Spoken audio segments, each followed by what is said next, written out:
Исәнмесез, Яңа Гасыр каналында турдан-тур эфирда Татарстан хәбәрләре. Студиядә Илгиз Шәкуров. Иңлек бүгенге яңалыклар турында кыскача. Банк системасында нинди үзгәрешләр һәм яңалыклар көтелә? Страна, в том числе финансовая сфера, мы выйдем победителями. Казанда узучы банк форумында Илдар Сафиуллин да булып кайтты. Татарстан, Беларусь арасы. Вы для нас стратегический партнер. $1 миллиард это серьезная цифра. Беларусь Республикасы делегациясенең Татарстанга эш сәфәре нәтиҗәләре хакында. Илгиз Шәкуров. Бүген Казанда елга порты территориясын яңарту башланды.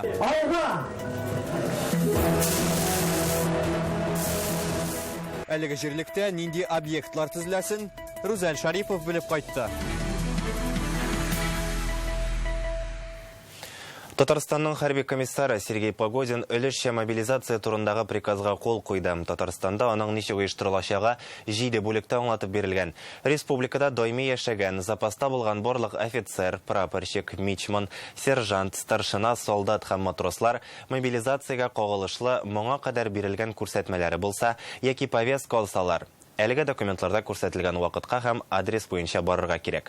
Повестка алмаучыларга мобилизация күрсәтмәсендә язылган пунктларга килергә. Үзең белән документлар һәм шәхси әйберләр алырга, ниләр кирәге мобилизация кагазьләрендә һәм шәхси чакыруларда күрсәтелгән. Запаста булып, республикада вакытлыча гына яшәүчеләргә үзләре теркәлгән хәрби комиссариатка хәзерге яшәү урынын хәбәр итәсе. Мобилизация буенча күрсәтмәләре булмаган һәм чакыру кагазе алмаучылар үзләре теркәлгән хәрби комиссариатта район яки шәһәр территориясеннән китү һәм кайту тәртибен килештерергә тиеш. Оешма җитәкчеләре исә чакырылучы хезмәткәрләрен эштән азат итәргә, тулы исәп-хисап ясарга, хезмәт хакы түләргә һәм чакыру пунктларына баруын оештырырга тиеш. Транспорт чаралары хәрби комиссариатта исәптә торган оешмалар һәм машина хуҗалары өчен приказда аерым пункт бар. Мондый техникалы кешеләр яки предприятиеләр аерым буйрык булганда автомобильләр яки башка төр машиналарын алдан күрсәтелгән пунктларга тапшырырга тиеш. Мобилизация буенча күрсәтелгән вакытта килмәгән һәм транспорт чарасын тапшырмаганнар Россия законнары буенча җавап тотачак диелә документта. Һәм бүген хөкүмәт йортында Татарстанның чакырылыш комиссиясе утырышы узды. Аны президент чакырылыш комиссиясе рәисе Рөстәм Миңнеханов үткәрә. Утырышта хәрби комиссар Сергей Погодин өлешчә мобилизация буенча комиссариат тарафыннан башкарылган эшләр хакында сөйләде. Президент район башлыкларына күрсәтмәләр бирде. Җирле хәрби комиссариатларга повесткаларны тиз арада тарату өчен өстәмә хезмәткәрләр билгеләргә, хезмәткә чакырылганнарны Казанга килү өчен транспорт белән тәэмин итәргә. Моннан тыш чакырылыш пунктларында кайнар ризык булырга һәм табиблар киз утырырга тиеш. Пунктларда тынычлык һәм тәртипне саклауда мәслихәт. Рөстәм Миңнеханов чакырылыш эшенә җәлеп ителгән барлык оешмалар катнашында көн саен җыелышлар уздырырга боерды. Оператив мәгълүмат аңа җиткерелеп барачак. Бүгендә экспертлар өлешчә мобилизация һәм аның максатлары турында фикер алыша, күз аллавын җиткерә. Десантчылар берлегенең Татарстандагы бүлеге рәисе Юрий Суворов белән Форпост Республика үзәгенең директоры Тимур Камалетдинов менә ниләр сөйләде. Засилие вот этого нацизма на Украине, его надо искоренять. Украинада тамыр җәйгән нацизмны бетергә кирәк. Өлешчә мобилизация игълан итеп, бу республикаларның суверенлыгын, референдумын хуплап ил президенты дөрес карар кабул итте. Все те, кто неравнодушен, Тараф булмаучылар инде күптән мобилизация кирәклеген әйтә килде, чөнки хәзер анда булган аз санлы гаскәр белән генә бу мәсьәләне чишеп булмый. Июль аеннан бирле көнбатыш илләре Украинада безгә каршы сугышларын яшерми. Мобилизация көтелгән әйбер иде. Төп максат берләшү. Яу кырында берләшсәк, безне җиңү авыр булачак. Ватан өчен берләшү хәзерге вакытта бу безнең төп максатыбыз. Өлешчә мобилизациягә эләгүчеләрнең банклардагы кредитларын кичектереп түләргә рөхсәт итәрләрме? Әлеге мәсьәлә буенча хәзерге вакытта Россия Дәүләт Думасында яңа тәкъдим әзерләнә. Бу хакта бүген Казанда уза торган халыкара банк форумында да сүз булды. Анда әлеге тармакның 500дән артык белгече икътисадчылар җыелган иде. Чарада президент Рөстәм Миңнеханов катнашты. Россиягә карата кертелгән санкцияләргә карамастан, илдә банк системасы тотрыклы эшли ди белгечләр. Бүгенге икътисади шартларда эш сыйфатын яхшырту өчен Татарстан президенты берничә тәкъдим дә җиткерде. Барс хакында тулырак Илдар Сафиуллин.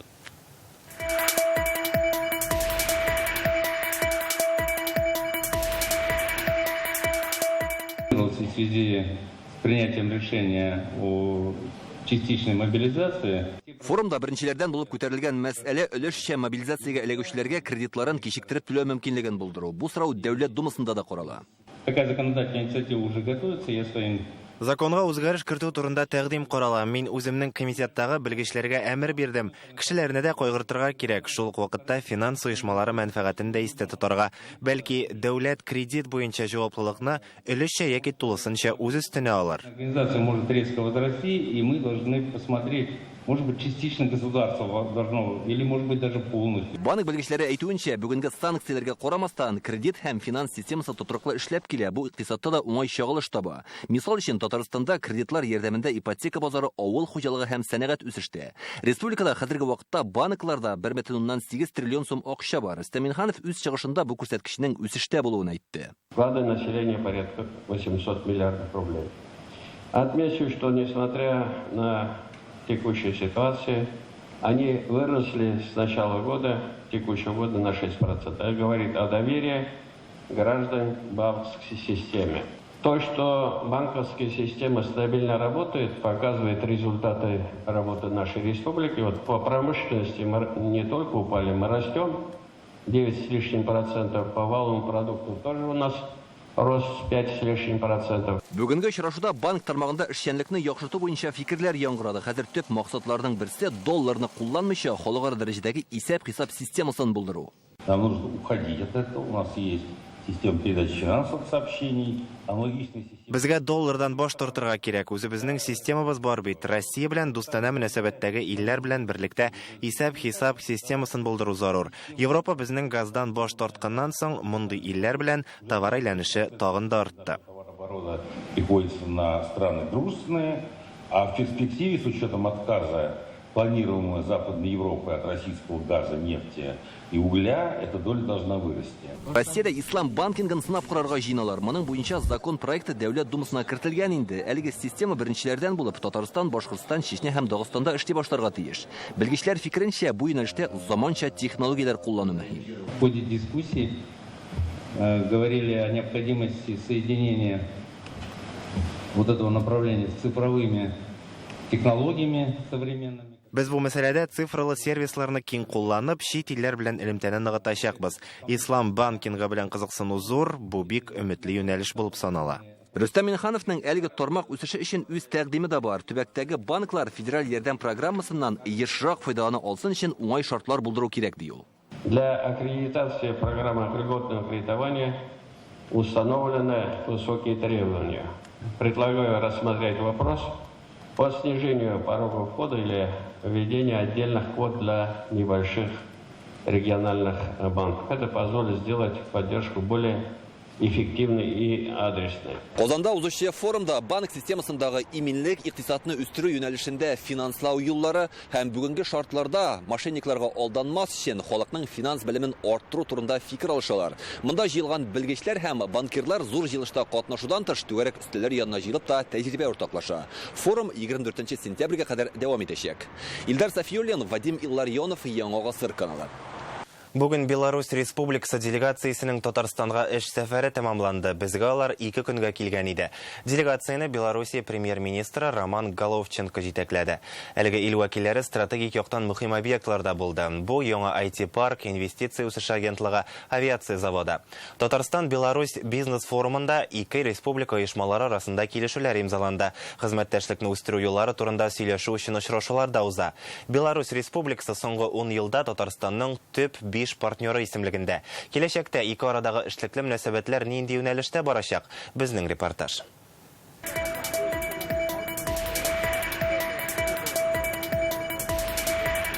Беларусь Республикасы Татарстанның әйдәп баручы чит ил партнерларының берсе. Хәзерге көндә ике республика арасындагы товар әйләнеше 1 миллиард долларны тәшкил итә. Без нефть химиясе, машина төзелеше, авыл хуҗалыгы, медицина, җиңел сәнәгать һәм башка өлкәләрдә хезмәттәшлек итәбез. Киләчәктә эшлекле мөнәсәбәтләрне тагын да арттыру бурычы тора. Төп максат импортка алмаш булдыру. Татарстан-Беларусь дип аталган бизнес-форум элемтәләрне ныгыту максатыннан оештырыла. Анда катнашырга Беларусь Республикасыннан 23 оешма вакиле килгән. Залда Татарстан эшмәкәрләре дә бар.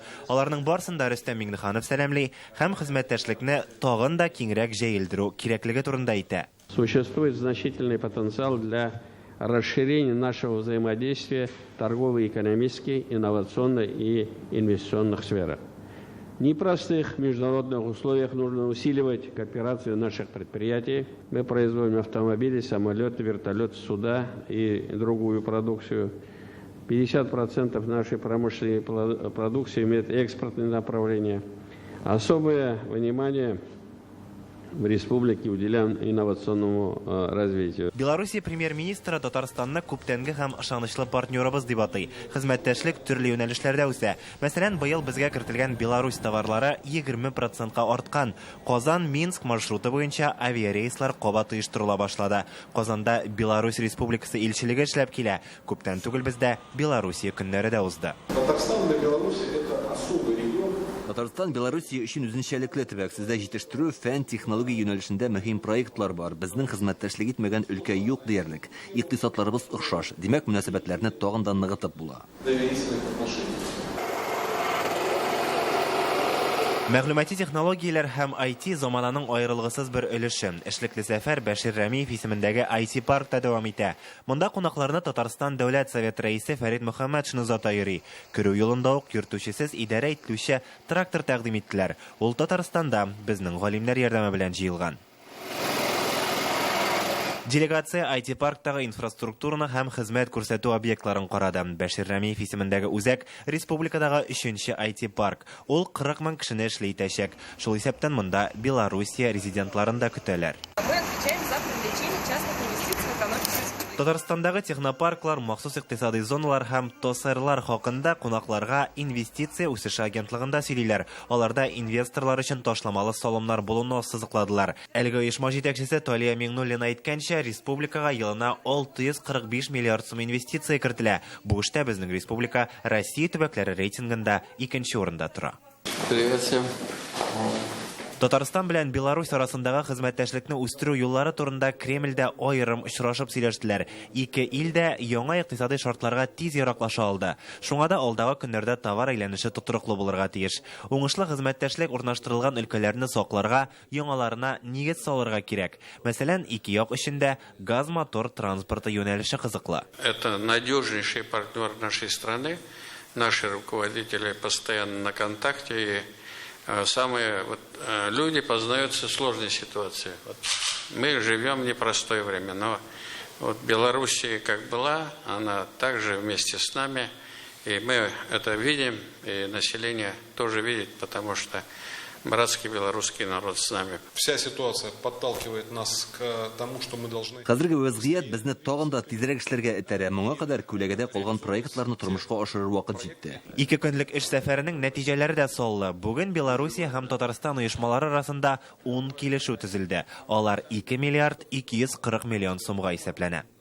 Илгиз Шакуров, Рамзил Гарипов, Игорь Романов, Яңа Гасыр каналы. Соңгы 2 атнада республикада коронавирус йоктыручылар саны көн сайын 900 кешедән артып китә иде. Узган тәүлектә алар бераз кимегән. Ковид белән авыручы 888 кеше теркәлә. Шуларның 72-сен хастаханәгә салганнар. Ил буенча исә ковид йоктыручылар 400 кешегә арткан, 53457 авыручы бар. Бүген Казанның Елга порты янындагы яңа трак комплекс төзелешенә башлангыч бирелде. Бу урын элек ташландык хәлдә диярлек иде. Ә алдагы 10 елда монда 20 трак йорт, социаль объектлар, җәмәгать урыннары һәм мотор яр буе барлыкка киләчәк. Трак йортлар милливлекне чагылдырачак. Аларның алгы Сөембикә манарасын хәтерләтер ди Казанның баш архитекторы. Яңа трак комплекска кайчан күченеп яшәргә мөмкин булачагын Рүзәл Шәрипов белеп кайтты. Бу яңа трак комплекста төзеләсе йортларның макетлары. Бүген тантаналы төстә порт урамы тирәсен яңарту эшенә башлангыч бирделәр. Исегезгә төшерәбез, бу җирлекне төзекләндерү тәкъдимен президент Рөстәм Миңнеханов керткән иде. Это новая глава, значит, архитектурных решений для нашей столицы. Поэтому некий вот такой высокий стандарт, я прошу инвесторов учесть, это должен быть пример, куда наша столица должна стремиться. Несмотря на то, что мы находимся на красавице Волге. Казан Идел ярында урнашкан булса да, без бу елганы самолетта очканда гына күрергә ияләнгән. Бу проект белән без әлеге сулыкка юл ачабыз. Санкт-Петербург төзелеше Европага тәрәз ачса, безнең проектыбыз Идел елгасына юл сала. Әле берничә ел элек кенә бирдә җитештерү предприятиеләре ком саклау склады һәм зур-зур чү биемнәре булган. Бүгеннән исә бирдә яңа торак комплекс төзелә башлады. Күргәнебезчә, беренче казыклар инде кагылган һәм халык монда инде 2025 елда ук күченә алачак. Беренче этапта 4 йорт салыначак. Алга таба тагын 16-ны торгызырга ниятлиләр. Аларда 1000-нән артык фатир була. Яңа өйләрдә миллилек чагылачак. Аларның алгы өлеше Сөембикә манарасына охшап торачак. Во-первых, комплекс должен быть неординарным. Мондагы торак комплекс матур, үзенә җәлеп итә торган шул ук вакытта уңайлы булырга тиеш. Биредәге йортларның беренче катларында актив тормыш алып баручылар, өстәгеләрендә тынычлык яратучылар яшәр дип планлаштырыла. Биналарның фасады да бик үзенчәлекле, конус формасында. Елга порты территориясын яңарту Казан хакимияте һәм Сбербанк арасындагы килешү нигезендә алып барыла. Бу эшкә 500 миллиард сумлык инвестиция җәлеп ителгән. Әлеге акчага 287 гектар мәйданны төзекләндерергә ниятлиләр. Шул исәптән 12 чакрым узынлыктагы яр буе төзелеше дә планлаштырыла. Архитекторлар табигатьне саклауга аерым игътибар бирәчәк. Табигатьне саклау турында бүген без тоже сөйләшергә тиеш булабыз.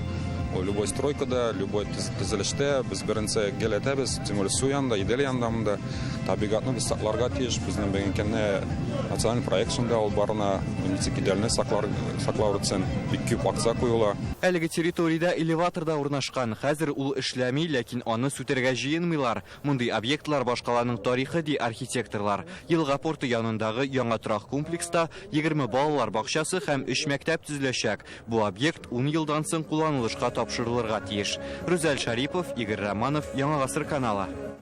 Халык контроле порталына 10 ел ни өчен соңгы вакытта гражданнар арасында әлеге хезмәт эшчәнлегеннән канәгать булмаучылар арткан. Бу хакта бүген Реальное время интернет газетасы яза. Татарстан цифрлы үсеш буенча Россиядә иң алга киткән төбәк булып танылды. Икътисадтагы иң әһәмиятле тармакларны цифрлаштыру буенча ил төбәкләре арасында республика беренче урында. Бу хакта бүген Казан Digital Week форумында сөйләштеләр. Элек республика белгечләре Сингапурдан өйрәнсә, хәзер безгә кайдан да булса өйрәнергә киләләр. Бүген фикер алышынган иң мөһим темаларның берсе акыллы транспорт системалары һәм киләчәктә юллардагы иминлекне тәэмин итү шартлары иде. Бу өлкәдә әһәмиятле проектларның берсе транспорт белән бердәм идарә итү системасы. Аны 2 ел элек эшли башлаганнар. Ул транспорт агымын күзәтеп һәм анализлап тора. Барлык мәгълүмат ЮХИДИ, юл хезмәтләре, такси, каршеринг автомобильләре аша алына. Әмма кыенлыклар да бар. Мы пришли к практической реализации. Без бу системаны тормышка ашырабыз. Аны Татарстан буенча карасак, ясап, җыеп кую ул әле бер нәрсә. Ә менә аның модельләрен булдыру, куллану буенча сораулар туа. Аларны юл хәрәкәтендәге иминлек максатларында да файдаланып булыр иде.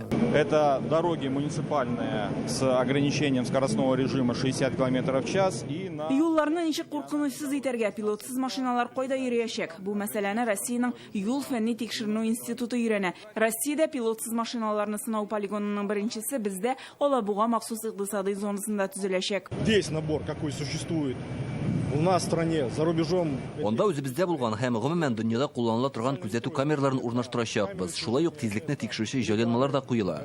Барысы да бер урынга туплангач кына пилотсыз йөри торган техниканы сыный башлаячакбыз. Точного позиционирования и разместив их на этой сети, далее запуская движение по нему беспилотного транспортного средства. Пилотсыз йөри торган автомобильләр тулысынча цифрлаштырылган, әмма алар юлда йөрерлек булсын өчен трассага да аерым таләпләр бар. Каждые 100 миллисекунд понимать, где он находится в пространстве. Пилотсыз йөри торган техник өчен һәр секунд бик мөһим, чөнки ул чагыштырмача зур тизлек белән хәрәкәт итәчәк. Юлдагы каршылыкларны дөрес узарга, кайбер урында башка полосага чыкканда хәрәкәтне төгәл башкарырга кирәк. Наезд на препятствия и так далее. Хәзер яңа төзелә торган М12 трассасының кайбер участокларын транспорт компаниясе цифрлы таләпләргә туры китереп әзерли. Төп максат иминлек һәм анда йөрүчеләр өчен уңайлы итү. Фикер алышулар иртәгә төгәлләнәчәк. Гөлнас Сәфетдинова, Илдар Сафиуллин, Данил Филатов, Олег Мыльников, Яңа гасыр каналы. Бүгін Рөстәм Миңнеханов хөкүмәт йортында Россияның цифрлы үсеше, элемтә һәм масса күләм коммуникацияләр министры Мәксүд Шадаев белән очрашты. Иннополис университетының киләчәге аның базасында мәктәп һәм коллектә укучыларга цифрлы контент тәкъдим итү проектын карадылар. Быелның ноябрендә уку йортына 10 ел була. Бу датага багышлап Digital Innopolis Days форумын уздыру, шулай ук профессор һәм укытучылар составының белемен арттыру буенча федераль проектка нәтиҗәсе каралган. Очрашуда цифрлы хезмәтләргә кагылышлы кимчелекләрне бетерү, социаль объектларны интернетка тоташтыру турында да фикер алыштылар. Казан Digital Week халыкара форумы белән бер мәйданда фиджитал баскетбол буенча ярышлар барды һәм алар бүген төгәлләнде. Анда Россия һәм Белоруссия җыелма командалары чыгыш ясады. Беренче мәртәбә узган әлеге турнирда Мәскәүнең Take Shot коллективы чемпион булып танылды. Алар финалда 34-32 исәбе белән Санкт-Петербургның Лига Pro командасыннан өстен чыкты. Фиджитал баскетболда катнашучылар башта компьютерда уйнап усталыкларын күрсәтә. Очколар топлаганнан соң чын спорт мәйданчыгында ярыша башлыйлар. Җиңүче гомуми күрсәткечләр буенча билгеләнә. Ярышларда катнашучылар әле фиджитал футбол буенча һәм дроннар узышында да көч сынашачак. Юлларда балаларның иминлеген тәэмин итү хәрәкәтләренә булдырмый калу максатыннан бу атнада Казан бөтен Россия юл хәрәкәте иминлеге атналыгына кушылды. Аның кысаларында шәһәрнең дәүләт юхиди хезмәте һәм юл хәрәкәте иминлеге оешмасы 75-нче гимназия янында акция үткәрде. Җәяүләләр кичүе янәшәсендә әңгәмәләр корып, куркынычсызлык кагыйдәләрен искә төшерәләр. Игътибарны җәлеп итү өчен асфальтта махсус язулар да булдырыла. Тагын бер чара 179-нчы гимназиядә уза. Беренче сыйныф балаларына иминлек кагыйдәләрен театральләштерелгән күренешләр ярдәмендә өйрәтәләр. Быелның 8 аенда гына башкалада балалар катнашында 83 юл хәрәкәте килеп чыга. Аларда 86 яшүсмер төрле тән җәрәхәтләре алган. Бу атна балаларны автомобильдә йөртү кагыйдәләрен бозучыларга, җәяүлеләргә, юл бирмәүчеләргә аеруча игътибар бирелә. Әти-әниләргә мөрәҗәгать итәсем килә. Көн сайын балаларыгызны урамга озатканда аларга игътибарлы һәм сак булырга, юлда йөрү кагыйдәләрен үтәргә кирәклеген искәртеп торыгыз.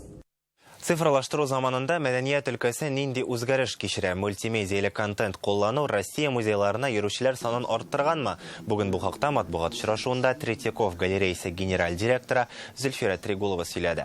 Ул Казанга халыкара форумда катнашыр өчен килә. Анда үз юнәлешендәге цифрлы проектлар турында сөйләде. Третьяков галереясендә мультимедияле экспозицияләр, интерактив карталар бар, виртуаль турлар оештырыла. Илнең иң оста дизайнерлары һәм архитекторлары ярдәмендә цифрлы технологияләрне сәнгатьтә кулланалар. Татарстан дәүләт рәсем сәнгате музеенда исә 40 экскурсиянең икесе генә экскурсовод белән үтә. Күргәзмәләргә килүчеләрнең күбесе аудиогидтан файдалана. Шулай да Республика музеенда цифрлы технологияләр куллану өчен өстәмә техника, белгечләр кирәк. Сейчас востребованность наших цифровых. Безнең цифрлаштырылган эшләнмәләргә ихтыяҗ бар. Музейлардан да аларны сорап мөрәҗәгать итәләр. Тикшеренүчеләр дә үз китапларын чыгарганда, чыгышлар ясаганда безнең проектларны кулланырга тели. На протяжении последних 2 лет. Соңгы берничә елда онлайн проектлар ярдәмендә галереяга йөрүчеләр саны артты. Без халыкта кызыксыну уяттык, яшьләр дә күбрәк килә башлады. Шуңа без заман таләпләренә яраклашырга тиеш. Аудиторияның яртысы гаджетлар кулланып үсүчеләр. Хәзер безнең эштә элекке усуллар белән генә кешеләрне җәлеп итеп булмый. Россиядә дини гыйлем аның замана үзгәрешләренә бәйле үсеше. Бу хакта Мәскәүдә киңәйтелгән форумда сөйләштеләр. Җыен алдыннан кунакларны Каләм Шәриф бөек мирас дип аталган күргәзмә белән таныштырдылар. Коръәннең биредә урын алган 1803 елгы Казан басмасы белән кызыксынучылар күп. Монда изге китапның балалар өчен бастырылган 10 томы да бар. Россия милли китапханәсе танылган дин галиме, мөгаллим, җәмәгать эшлеклесе Галимҗан Барудиның 17 кулъязма һәм басма хезмәтен тәкъдим итә. Быел аның тууына 165 ел. Монда бик зур конференция Галимҗан Барудига багышланган.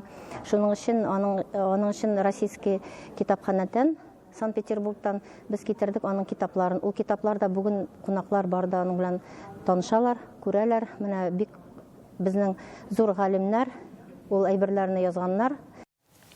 Хезмәтләр Мәскәүнең Җәмигъ мәчетендә урын алган. Җыенга исә ил буенча да Мисыр, Иордания, Сүрия белән Төркия дин әһелләре дә чакырыла. Оештыручылар җиткерергә теләгән фикер шул: Коръәнгә нигезләнгән гыйлем кешелеклелек нигезе булып тора. 15нче форумга кайбер нәтиҗәләрне мөфти Рауил Гайнетдин ясады. Нам удалось объяснить Өммәт алга табыда эшли алсын өчен илдә ислам теологиясе фән буларак теркәлергә тиеш. Без моны хакимият вәкилләренә һәм мөселман дөньясына аңлата алдык. Атнаның 4-нче көне шундый яңалыклар алып килде. Безнең сюжетларны телеканалның ВКонтактедагы сәхифәсендә, Telegram каналында һәм Рутубта да карый аласыз. Тапшыру ахырында сезне хәрәкәттә бәрәкәт проектының бу сезондагы соңгы чарасына Бәрмәнчек фольклор ансамбленең осталык дәресенә чакырабыз. Алар керәшен халык биюенә өйрәтте. Исән-имин булыйк.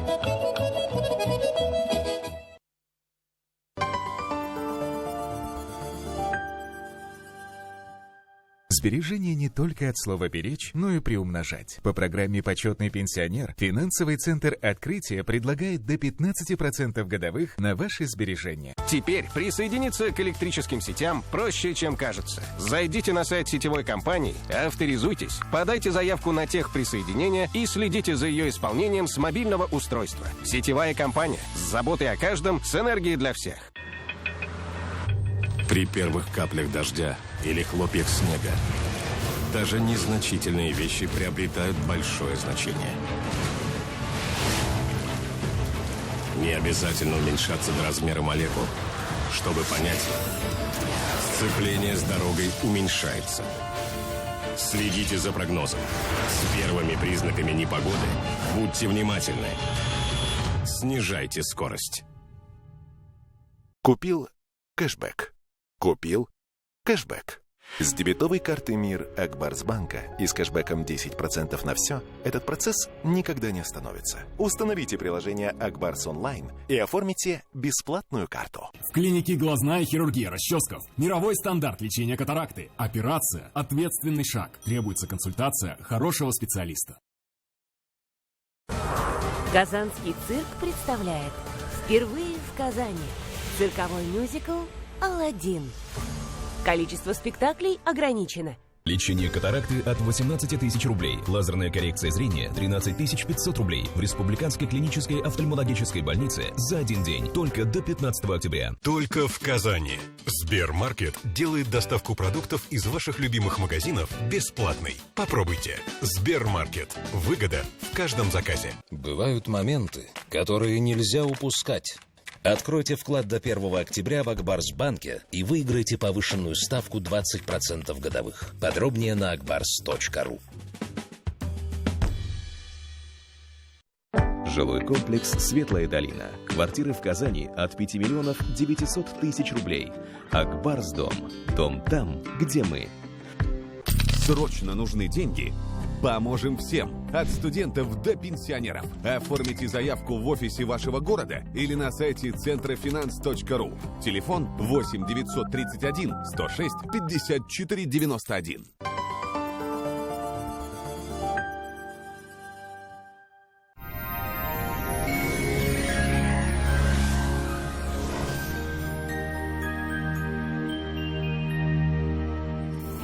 Исәнмесез, эфирда һава торышы чаралышы. Җомга көнне синоптиклар фаразы буенча җылы булачак. Яндекс погода мәгълүматы буенча көньяк-көнчыгыш Бөгелмә, Баулы Азнакайда аязучан болытлы һава 25 градуска кадәр. Төньяк-көнчыгыш Түбән Кама, Яшаллы, Алабугада җылы һава 24 градуска кадәр. Төньякта Актаныш, Әгәрҗе, Менделеевскида явым-төшемнәр көтелми, уртача 25 градус. Төньяк-көнбатыш Арча, Кукмара, Балтачта аязучан болытлы һава, урыны белән яңгыр, уртача 20 градус. Көньяк-көнбатыш Болгар буа чүпрәледә урыны белән яңгыр 21 градус җылы. Чистай, Нурлат, Мамадышта шулай ук аязучан болытлы һава 23 градуска кадәр. Шимбә җылы булачак, урыны белән яңгырлар да булырга мөмкин. Сезнең өчен кызыклы мәгълүмат. Аверс банкы бизнеска яңа тышкы икътисади эшчәнлеккә күнегергә ярдәм итә. Һәм бушлай хисап счеты ачырга халыкара банкларда төрек лирасы, Китай юане, Казахстан теңгелары белән эш иткәндә түбән комиссия тәкъдим итә. Банк Аверс помогает бизнесу адаптироваться к новым условиям внешнеэкономической деятельности. Банк расширил возможности по валютному обслуживанию клиентов. В рамках акции «Выгодный ВЭТ для бизнеса» Банк Аверс предлагает бесплатное открытие расчетного счета и сниженную комиссию на международные переводы. Банк Аверс. Надежность имеет традиции. Надоело щуриться и напрягать глаза? Выход есть. Весь сентябрь. Очки для зрения на заказ всего за 1190 рублей. Корт Оптика. Үзенчәлекле булу, башкалардан аерылып тору, күзләреңнең сәламәтлеген кайгырту, җиңел. Сентябрь буе Корт Оптика салоннарында кояштан саклаучы күзлекләргә һәм оправаларга 50% ташлама. Корт Оптика сезнең күз күремен кайгырта. Башкалабыз Казанда аязучан болытлы һава уртача 20 градус. Җил көньяк көнчыгыштан, атмосфера басымы төркемеш баганасының 751 мм тәшкил итә. Һаваның чагыштырмача дымлылыгы 64%. Җирнең магнит кыры тыныч. Бүгенгә менә шулар. Сау сәламәт булыгыз.